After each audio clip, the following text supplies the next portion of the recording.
El viajero misterioso. De Maurice Leblanc. La víspera, yo había enviado mi automóvil a Rouen, por carretera. Debía alcanzarlo allá por ferrocarril, y desde ese lugar, ir a casa de unos amigos que vivían en la orilla del Sena. En París, sin embargo, unos minutos antes de la partida, 7 caballeros invadieron mi departamento en el vagón, 5 de ellos fumaban. Por corto que sea el trayecto en el tren rápido, la perspectiva de efectuarlo en semejante compañía me resultó desagradable, tanto más cuanto que el vagón, de modelo antiguo, no tenía pasillo. Por consiguiente, tomé mi abrigo, mis periódicos y mi guía de ferrocarriles, y me refugié en uno de los departamentos vecinos. Había en él una dama. Al verme hizo un gesto de contrariedad, que no escapó a mi observación, y se inclinó hacia un señor que se encontraba de pie en el estribo, su marido sin duda, y que la había acompañado a la estación. El señor me observó, y ese examen terminó probablemente a mi favor, pues le habló en voz baja a su esposa, sonriendo con el aire de quien tranquiliza a un niño que tiene miedo. A su vez, ella sonrió también y me dirigió una mirada amistosa, como si comprendiera de pronto que yo era uno de esos caballeros educados, con los cuales una mujer puede permanecer encerrada 2 horas, en una pequeña caja de 6 pies cuadrados, sin que tenga nada que temer. El marido le dijo: «No te enojes conmigo, querida, pero tengo una cita urgente y no puedo esperar más». La besó con afecto y se marchó. Su esposa le envió por la ventanilla discretos besos, y agitó en el aire su pañuelo, en señal de adiós. Se escuchó el silbido de la locomotora, y el tren se puso en marcha. En ese preciso momento, y a pesar de las protestas de los empleados de la estación, se abrió la puerta de nuestro departamento, y un hombre se introdujo en él. Mi compañera, que se encontraba en pie, y estaba poniendo en orden sus cosas en la red para equipajes, lanzó un grito de miedo, y cayó de espaldas sobre el asiento. Yo no soy miedoso, lejos de ello, pero confieso que esas irrupciones de última hora, me resultan siempre desagradables. Me parecen cosas equívocas y poco naturales. Debe haber en ellas algo de anormal. Sin embargo, el aspecto del recién llegado y su actitud eran más bien de naturaleza a atenuar la mala impresión producida por su proceder. Había en él corrección, casi elegancia, y llevaba una corbata de buen gusto, unos guantes limpios y su rostro era enérgico. Pero, ¿dónde había yo visto antes aquel rostro? Porque, no cabía duda posible, yo lo había visto con anterioridad. Al menos, y más exactamente, yo encontraba dentro de mí esa especie de recuerdo que deja la visión de un retrato contemplado varias veces, pero del que no hemos visto el original. Pero, al mismo tiempo, yo sentía la inutilidad de todo esfuerzo de mi memoria, a tal grado aquel recuerdo resultaba inconsistente y vago. Sin embargo, al fijar mi atención sobre la dama, quedé estupefacto por su palidez y el desconcierto que se reflejaba en sus facciones. Miraba a nuestro compañero de viaje, sentado del mismo lado que ella, con una expresión de verdadero miedo, y comprobé que una de sus manos, toda temblorosa, se deslizaba hacia una pequeña bolsa de viaje, colocada sobre el asiento, a 20 centímetros de sus rodillas. Acabó por tomar la bolsa, y nerviosamente la atrajo hacia sí.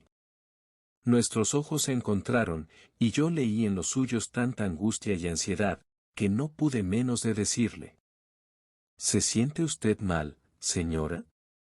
¿Quiere que abra la ventanilla? Sin responderme, me señaló con un gesto temeroso hacia el desconocido. Yo sonreí, lo mismo que había hecho su marido, me encogí de hombros, y por señas le expliqué que ella nada tenía que temer, que yo estaba allí y que, por lo demás, aquel caballero parecía completamente inofensivo. En ese momento, el desconocido se volvió hacia nosotros, mirándonos primero a uno y luego al otro, nos observó de pies a cabeza, y por último, se arrellanó en su rincón del asiento, y ya no se movió más. Se produjo un silencio, pero la señora, como si hubiese hecho acopio de todas sus energías, para llevar a cabo un acto desesperado, me dijo con voz apenas inteligible. ¿Sabe usted quién se encuentra en nuestro tren? ¿Quién? Pregunté. Pues él. Yo se lo aseguro, me respondió la dama, con voz ahogada. ¿Pero quién es él? Inquirí de nuevo, sin comprender. Arsène Lupin, exclamó ella. La dama no apartaba sus ojos del otro viajero, y era más bien a él a quien dirigía las sílabas de aquel nombre inquietante. El individuo bajó más el ala del sombrero sobre su rostro. ¿Acaso hacía esto para enmascarar su turbación, o bien se preparaba para dormir? Yo opuse esta objeción. Arsène Lupin fue condenado ayer a 20 años de trabajos forzados. Por consiguiente, es poco probable que cometa la imprudencia de mostrarse en público. Además, ¿acaso los periódicos no han señalado su presencia en Turquía, este invierno, después de su famosa fuga de la Santé? Él se encuentra en este tren, repitió la dama, con la intención cada vez más evidente de hacerse oír de nuestro compañero de departamento. Mi marido es subdirector de los servicios penitenciarios, y fue el propio comisario de la estación, quien nos dijo que estaban operando en la busca y captura de Arsène Lupin. Eso no es una razón, quise objetar yo. Fue visto en la sala de espera, me interrumpió la dama, tomó un billete de primera clase para Rouen. Pues en ese caso, no sería difícil capturarle, dije.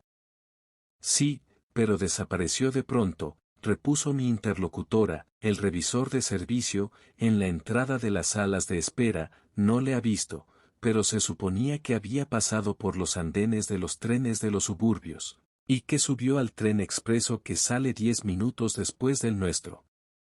En ese caso, le habrían apresado, dije. ¿Y si en el último momento ha saltado de ese expreso a nuestro tren, y viene aquí, como es probable, como es seguro? Aseveró la dama, casi sin aliento. En ese caso es aquí donde será apresado, razoné, tratando de tranquilizarla, porque los empleados y los agentes no habrán dejado de observar ese cambio de un tren a otro, y cuando lleguemos a Rouen, lo detendrán limpiamente. ¿A él? Jamás, sentenció la dama, ya encontrará el medio de escaparse una vez más. En ese caso, repuse, le deseo buen viaje. Pero, ¿y lo que él puede hacer de aquí a allá? ¿Qué puede hacer? ¿Acaso lo sé yo? Cabe esperarlo todo de él. La señora estaba muy agitada, y en realidad, la situación justificaba hasta cierto punto esa sobreexcitación nerviosa. Casi a pesar mío le dije. Hay, en efecto, coincidencias curiosas. Pero tranquilícese usted. Aún admitiendo que Arsène Lupin se encuentre en uno de estos vagones, procederá dentro de la mayor prudencia, y más bien que buscarse nuevas complicaciones, seguramente no tendrá otra idea que escapar, y evitar el peligro que le amenaza. Pero mis palabras no la tranquilizaron en absoluto. No obstante, ella se calló, temiendo, sin duda, el ser indiscreta. Yo abrí el periódico, y leí los relatos del proceso de Arsène Lupin. Como no contenían nada que no fuese ya conocido, no me interesaron sino medianamente. Además, me sentía cansado, había dormido mal, sentí pesadez en los párpados, y mi cabeza comenzó a inclinarse. Pero señor, no vaya usted a dormirse, me dijo la dama, arrancándome el periódico de la mano y mirándome con indignación. Evidentemente que no, le repliqué, haciendo esfuerzos por mantener los ojos abiertos. No tengo gana alguna de dormir. Eso sería la mayor de las imprudencias, dijo ella. Sí, la mayor, repetí yo. Luché enérgicamente contra el sueño, y para ello me puse a contemplar el paisaje y las nubes que vagaban por el cielo. Pero muy pronto, todo ello se embrolló en el espacio, la imagen de aquella dama agitada y del caballero adormilado, se borraron de mi mente, y me invadió el grande y profundo silencio del sueño. Se apoderaron de mí, sueños inconsistentes y ligeros, en los cuales un ser que representaba el papel y llevaba el nombre de Arsène Lupin, ocupaba en mi espíritu el lugar principal. Evolucionaba en el horizonte, con la espalda cargada de objetos preciosos, atravesaba paredes y desvalijaba castillos.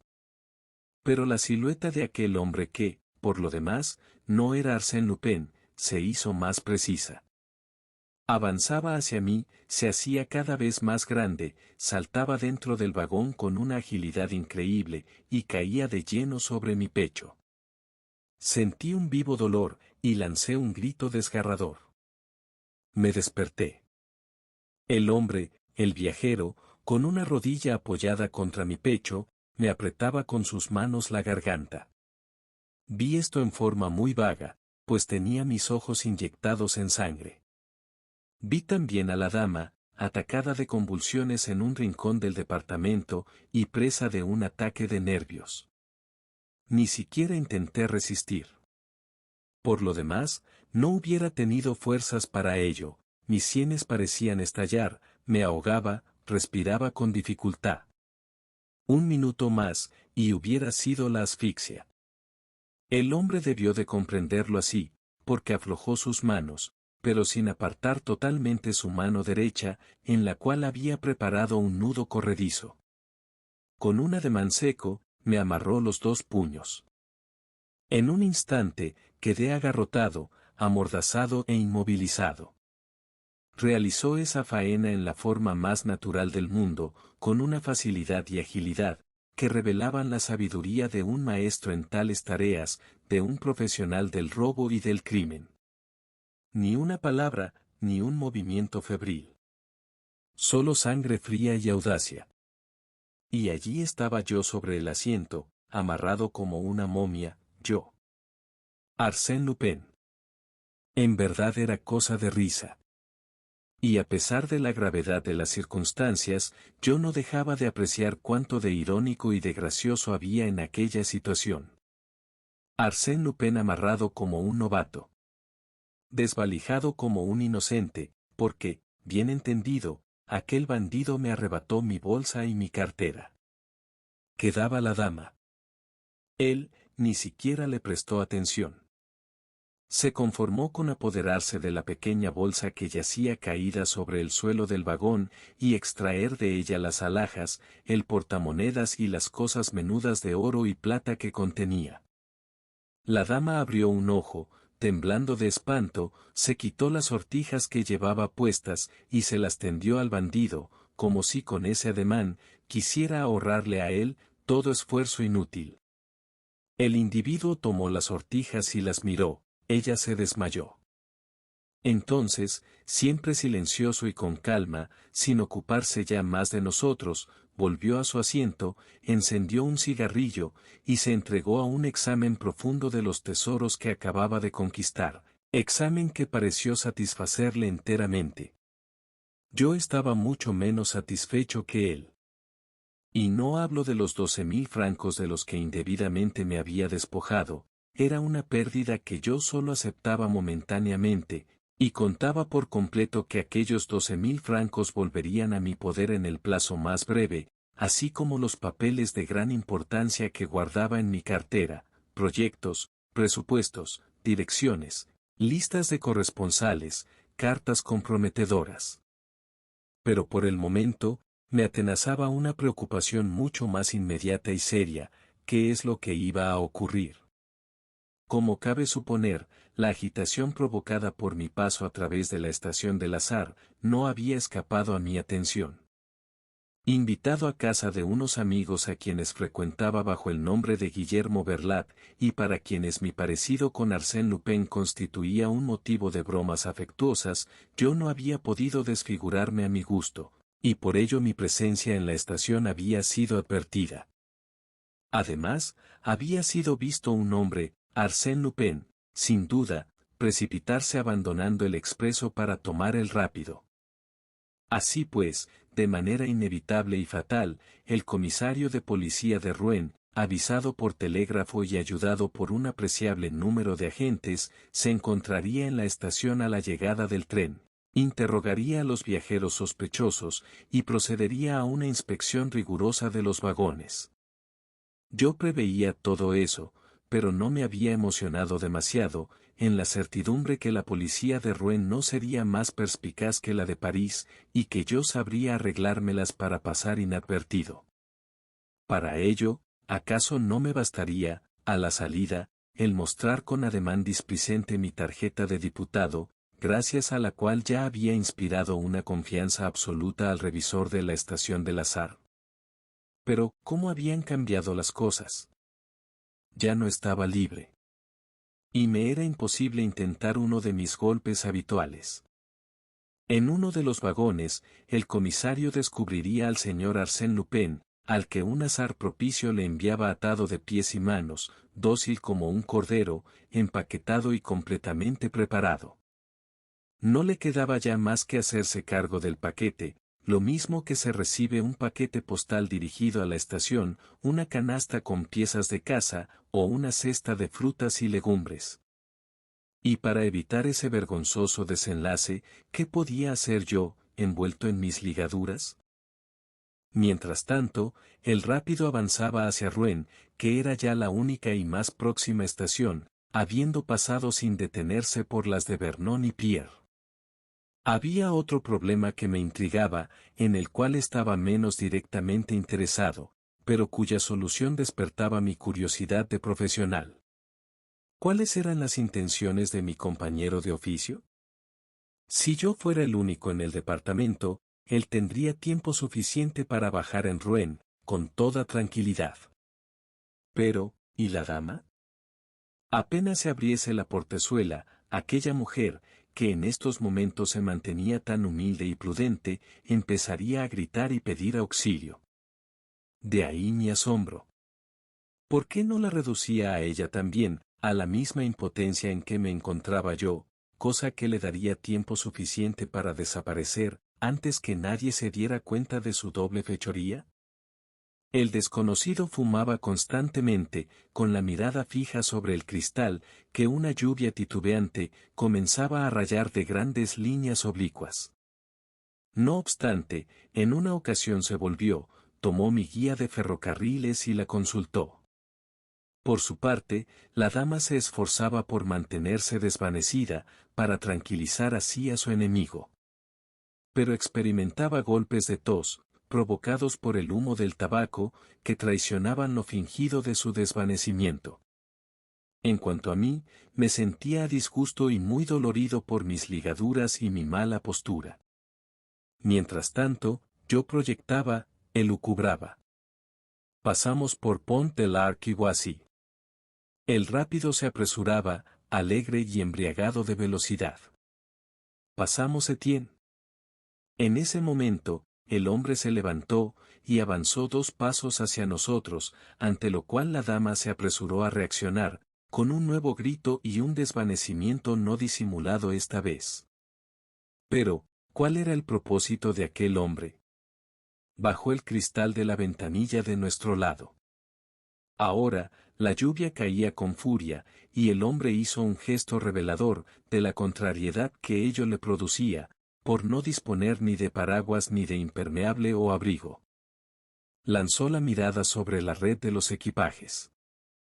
Allí, estaba el paraguas de la dama y lo tomó.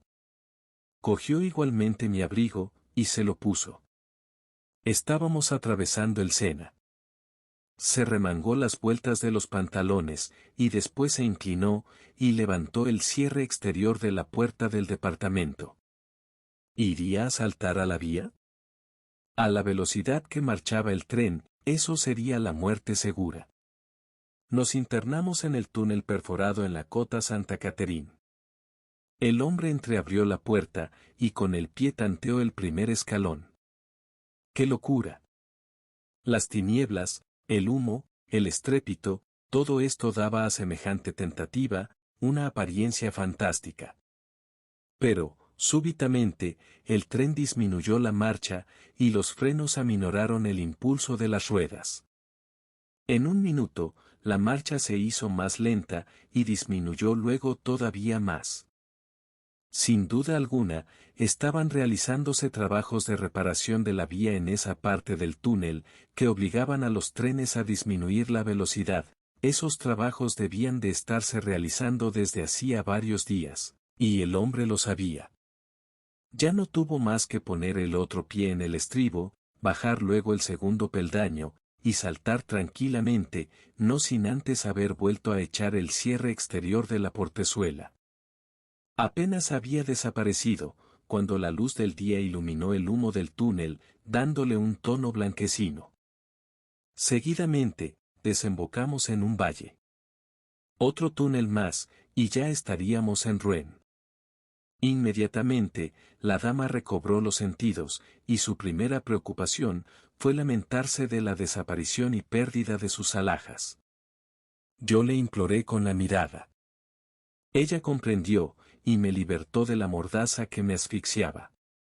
Intentó igualmente desatar mis ligaduras, pero yo lo impedí. No. Es preciso que la policía vea las cosas tal como están, dije. Quiero que quede admirada de la audacia de ese individuo. ¿Y si yo tirara de la señal de alarma? Sugirió la dama. Ya es demasiado tarde, era preciso haber pensado en eso, mientras él me atacaba. Pero entonces me habría matado, repuso ella, ya se lo había dicho yo, que él viajaba en este tren. Yo le reconocí enseguida por su retrato. Y ahí va, llevándose mis alhajas. Ya le encontrarán, no tenga miedo, dije. Volver a encontrar a Arsène Lupin. Jamás. Eso depende de usted, señora. Escuche. Apenas lleguemos, póngase usted en la portezuela, y de voces de llamada, haga ruido. Los agentes y los empleados acudirán. Cuénteles usted entonces lo que ha visto, y reláteles en breves palabras la agresión que yo fui víctima y la fuga de Arsène Lupin.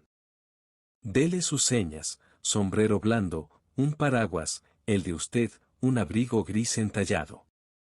El de usted, dijo ella. ¿Como el mío? No, el suyo. Yo no traía abrigo. Pues a mí me pareció que él no traía abrigo, cuando subió al tren. Sí, a menos que no se trate de una prenda, olvidada por cualquiera en la red.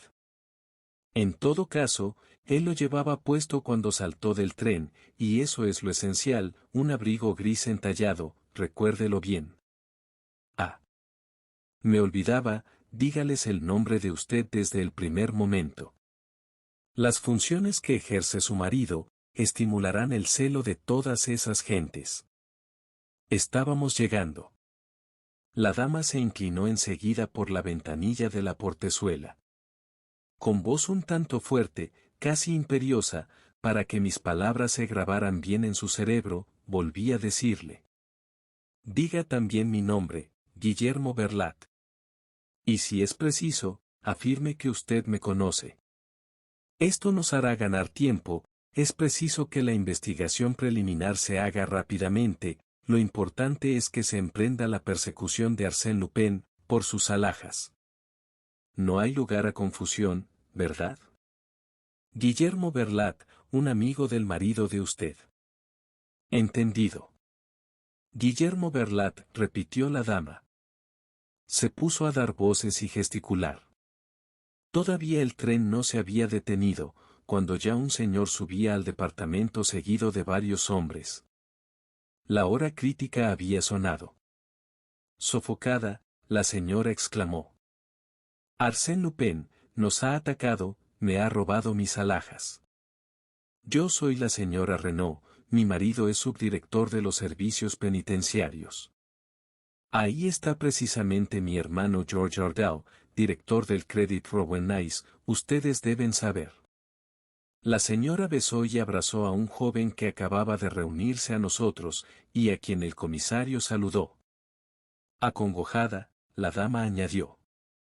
Sí, Arsène Lupin. Mientras este señor dormía se arrojó a su garganta. El señor Berlat, amigo de mi marido. El comisario preguntó. Pero, ¿dónde está Arsène Lupin? Saltó del tren en el túnel, después de pasar el Sena, respondió la dama. ¿Está usted segura que era él? Que sí estoy segura. Le reconocí perfectamente. En primer lugar, ya le habían visto en la estación del Azar. Llevaba un sombrero blando. No, llevaba un sombrero duro como el de este señor, rectificó el comisario, señalando a mi sombrero. Un sombrero blando, yo lo aseguro, repitió la señora Renaud, y un abrigo gris entallado. En efecto, murmuró el comisario, el telegrama indica que vestía un abrigo gris entallado, con el cuello de terciopelo negro. Sí, con el cuello de terciopelo negro, exactamente, exclamó la señora Renaud, triunfante. Yo respiré. Ah, qué valiente y excelente amiga tenía yo en ella. Mientras tanto, los agentes me habían librado de mis ligaduras. Me mordí violentamente los labios, y brotó la sangre. Encorvado, y con el pañuelo sobre la boca, como corresponde a un individuo que ha permanecido largo tiempo en una posición incómoda, y que lleva en el rostro la marca sangrante de la mordaza, le dije al comisario con voz afligida. Señor, era Arsène Lupin, no hay duda alguna. Si se procede con diligencia, se le apresará. Yo creo que puedo serles de bastante utilidad. Aquel vagón, que habría de servir para las comprobaciones de la policía, fue desenganchado del tren. Este continuó en dirección a El Havre. Fuimos llevados a la oficina del jefe de estación, en medio de una multitud de curiosos que llenaban el andén. En ese momento, experimenté una duda. Con un pretexto cualquiera, podía alejarme de allí, ir a buscar mi automóvil, y huir. El esperar allí era peligroso. Si surgía un incidente cualquiera, si llegaba de París un telegrama, yo estaba perdido. Sí, pero ¿y mi ladrón? Abandonado a mis propios recursos, y en una región que no me era muy familiar, no me cabía esperar el alcanzarle. Va. Me dije. Hagamos frente a la situación y quedémonos. La partida es difícil de ganar, pero es tan divertido el jugarla. Y lo que va en ella, vale la pena. Nos rogaron que renováramos provisionalmente nuestras declaraciones, y yo exclamé. Señor comisario, en estos momentos Arsène Lupin toma cada vez más ventaja sobre la justicia. Mi automóvil me espera en el patio de la estación. Si usted quiere hacerme el honor de subir a él, trataremos de darle alcance. El comisario sonrió con aire sutil, y dijo. La idea no es mala, incluso es tan buena que ya está en vías de ejecución. Yo no pude reprimir un gesto de sorpresa. Sí, señor, continuó el comisario, dos de mis agentes han salido en bicicleta, hace ya algún tiempo. Pero, ¿a dónde van? Pregunté.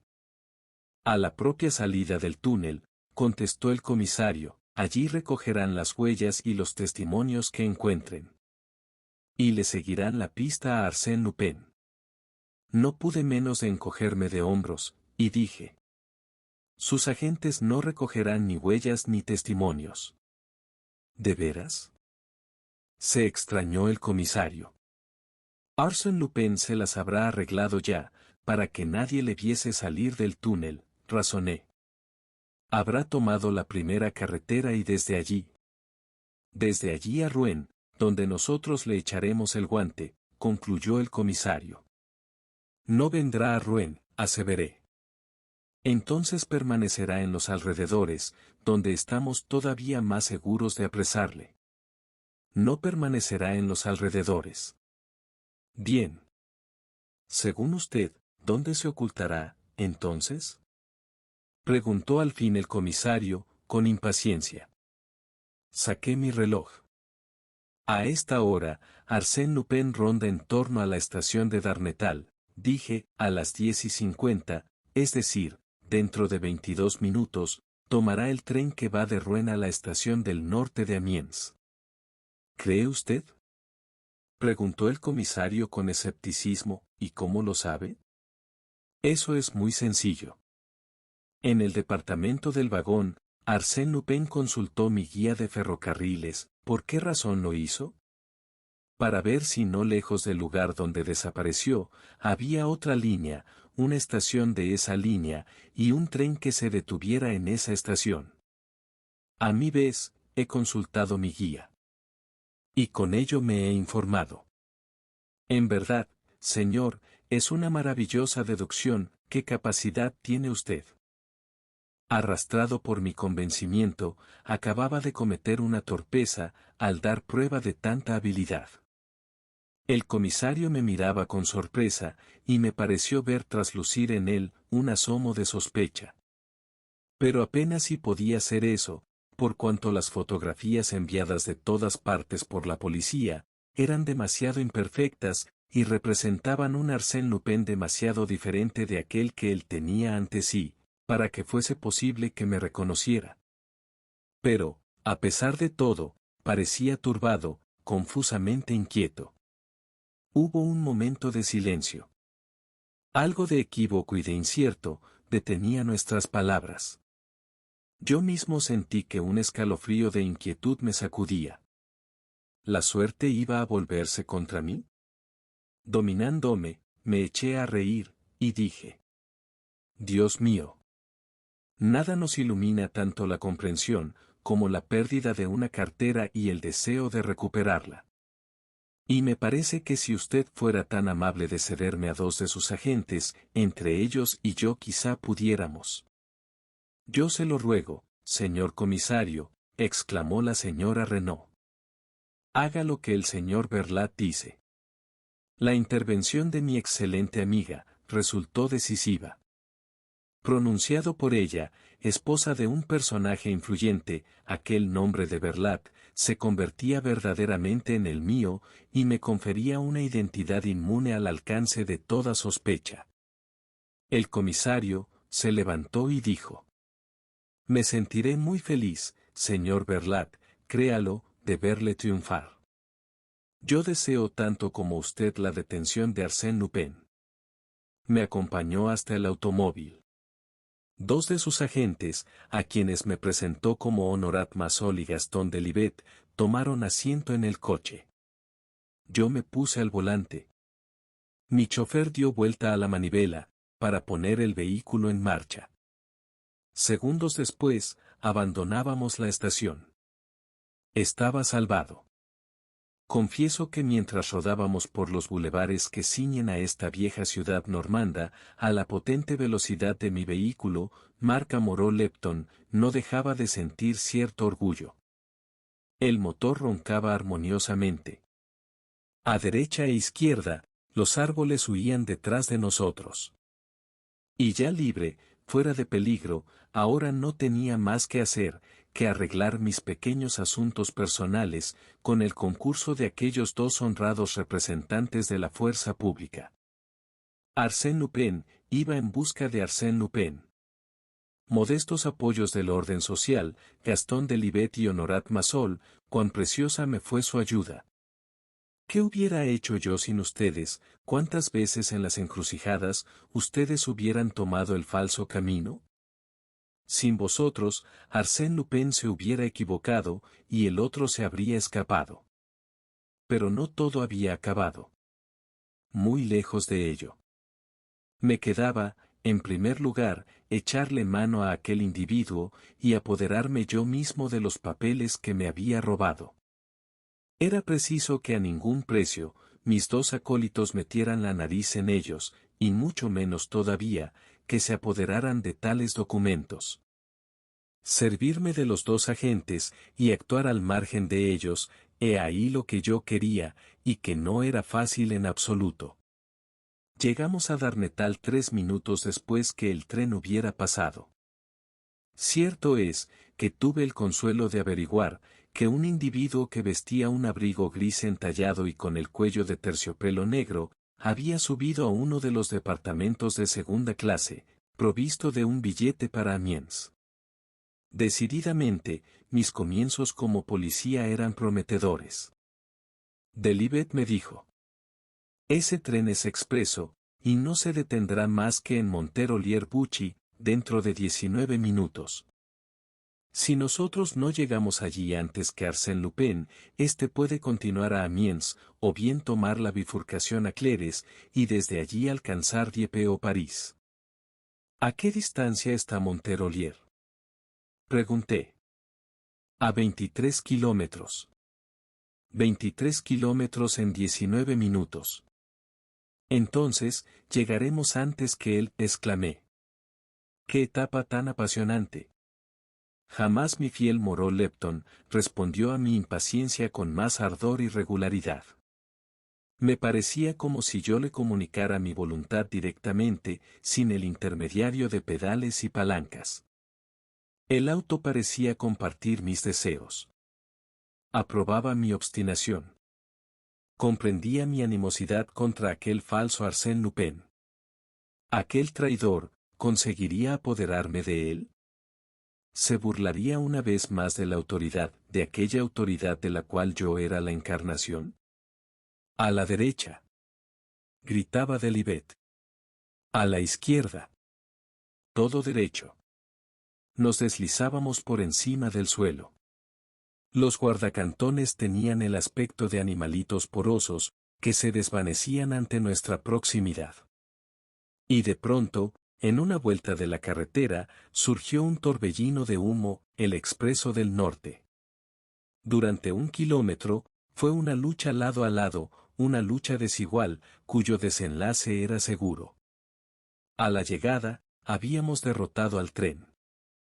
En 3 segundos, nos encontrábamos ya en el andén, frente al lugar donde se detenían los vagones de segunda clase. Las portezuelas se abrieron. Bajaron algunas personas. Pero no mi ladrón. Inspeccionamos los departamentos. Ni rastro de Arsène Lupin. Diablos, exclamé yo. Probablemente, me reconoció en el automóvil, mientras corríamos lado a lado con el tren, y habrá saltado de este antes de llegar. El jefe del tren confirmó esta suposición. Había visto a un hombre, que bajaba dando tumbos a lo largo del terraplén, 200 metros antes de la estación. Mire, allá abajo, es aquel que está cruzando el paso a nivel. Me abalancé seguido de mis 2 acólitos, o más bien, seguido de uno de ellos, pues el otro, Massol, era un corredor extraordinario, que tenía tanta velocidad como fondo. En pocos instantes, el espacio que le separaba del fugitivo disminuyó singularmente. El individuo se dio cuenta, franqueó un seto y arrancó rápidamente hacia un talud, que saltó.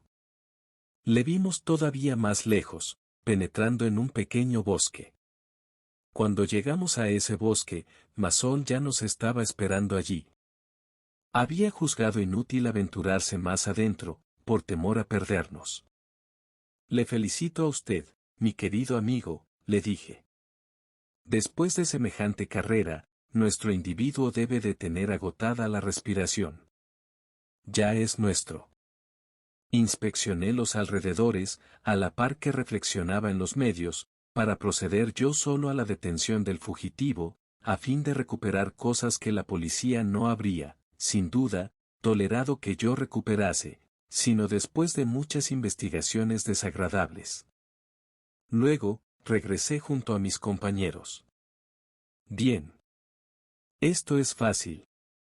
Usted, Massol, se sitúa a la izquierda. Y usted, Delivet, a la derecha. Desde allí, ustedes vigilan toda la línea posterior del bosque, y él no podrá salir de este, sin que ustedes lo descubran, como no sea por esta cañada, donde yo tomo posición. Si él no sale, entonces entro yo, y forzosamente le lanzo sobre uno de ustedes dos. Ustedes solo tienen que esperar. Ah, me olvidaba, en caso de alerta, hacer un disparo. Massol y Delivet se alejaron cada uno por su lado. Inmediatamente después que desaparecieron, penetré en el bosque con las mayores precauciones, de forma que no fuese visto ni oído. Se trataba de malezas espesas, arregladas para la caza, y cortadas por sendas muy estrechas, por las cuales no era posible caminar, sino curvándose como en un subterráneo de verdor. Una de esas sendas, desembocaba en un claro, donde la hierba mojada presentaba huellas de pasos. Seguí estos, teniendo cuidado de deslizarme a través de los sotos. Me condujeron al pie de un pequeño montículo que coronaba una casucha de cascote, medio demolida. Él debe de encontrarse aquí, pensé yo. El observatorio está bien escogido. Subí hasta el pie de la casucha. Un ruido ligero me advirtió de su presencia, y efectivamente, por una abertura, le divisé cuando me volví a la espalda. En 2 saltos caí sobre él.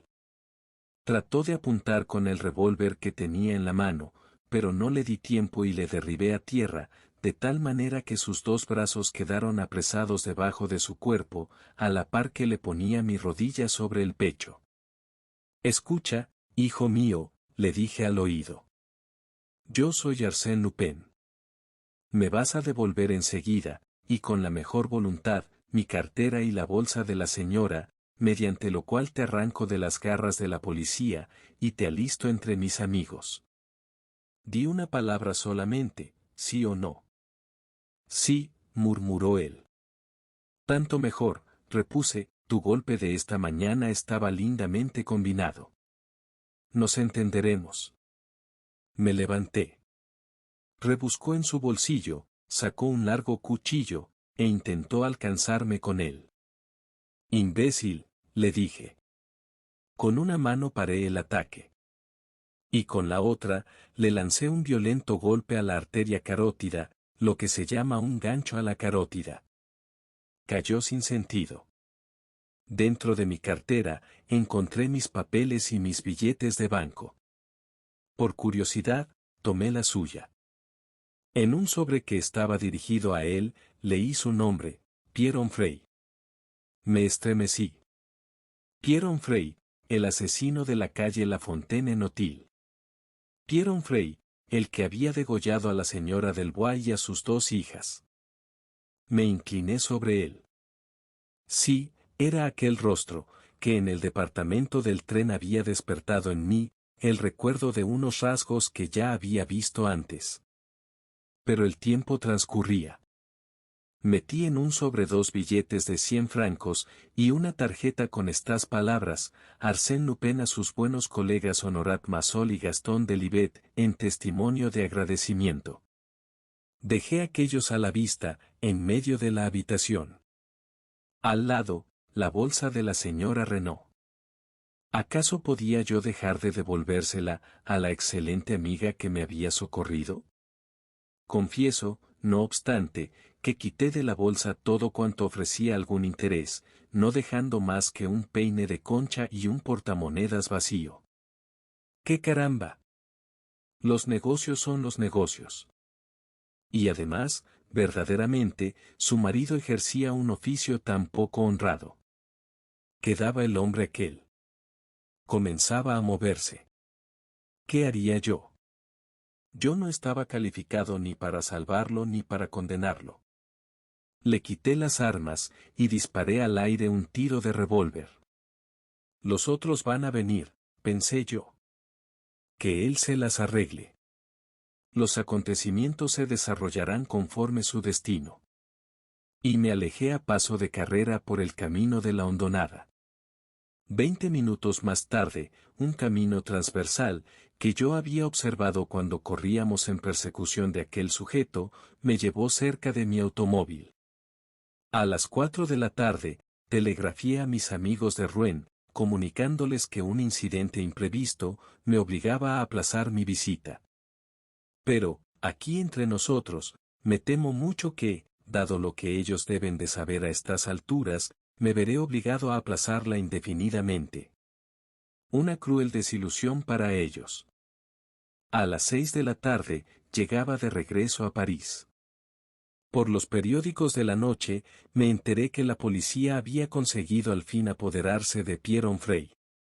Al día siguiente, no deben desdeñarse en modo alguno las ventajas de una propaganda inteligente. El Eco de France publicaba esta gacetilla sensacional, ayer en las inmediaciones de Buchy, y después de numerosos incidentes, Arsène Lupin llevó a cabo la detención de Pierre Onfray. El asesino de la calle La Fontaine, acababa de desvalijar en la línea ferroviaria de París a El Havre a la señora Renaud, esposa del subdirector de los servicios penitenciarios. Arsène Lupin devolvió a la señora Renaud la bolsa que contenía las alhajas de aquella, y ha recompensado generosamente a los 2 agentes de seguridad que le habían ayudado en el curso de esta dramática detención. Fin.